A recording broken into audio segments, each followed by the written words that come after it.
ត្រូវចែកជាពីរតែជីវីដើរតាក់ទងមនុស្ស3នាក់បើស្រឡាញ់គេពិតកុំគិតលួចលាក់មានតែម្នាក់ហេតុអ្វីធ្វើមិន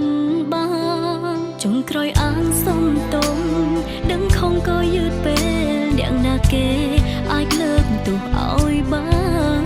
ចង់បានស្នេហាពិត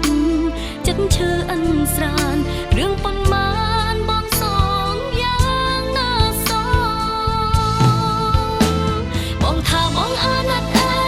បងថាបងត្រូវការពីគេទាំងពីរជាមនុស្សបងបារម្ភចង់រូបខ្ញុំតើអ្នកណា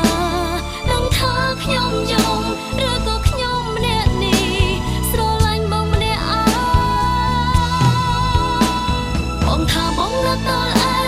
បងថាបងស្រឡាញ់ពីចុះខ្ញុំនេះ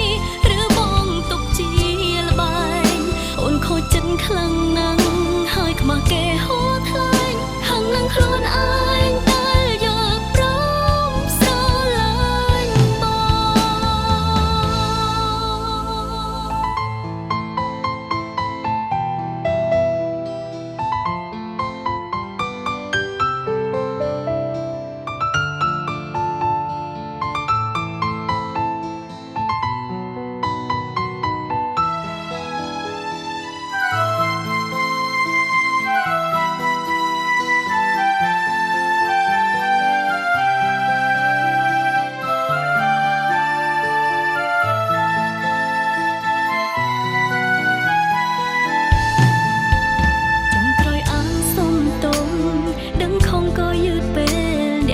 គេអាចលើកទោសឲ្យបានចង់បានស្នេហាពិតចិត្តឈឺអិនស្រានរឿងប៉ុន្មានបងសងយ៉ាងណាសងបងថាបងអាណិតបងថាបងត្រូវការពីគេទាំងពីរជាមនុស្សបងបារម្ភចង់រូបខ្ញុំតើអ្នកណាដឹងថាខ្ញុំយំឬក៏ខ្ញុំម្នាក់នេះ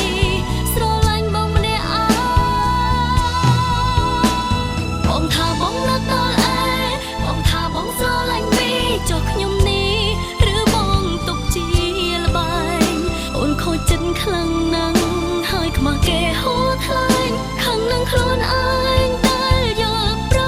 មស្រឡាញ់បងថាបងអាណិតបងថាបងត្រូវការពីគេទាំងពីរជាមនុស្សបងបារម្ភចង់រូបខ្ញុំតើអ្នកណា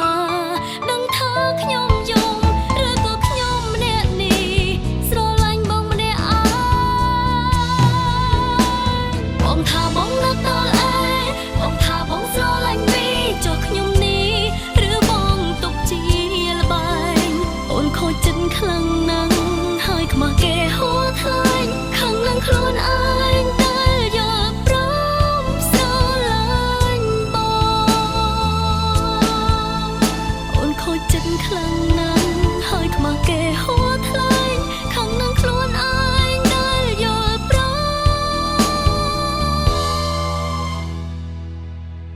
ស្រឡាញ់បង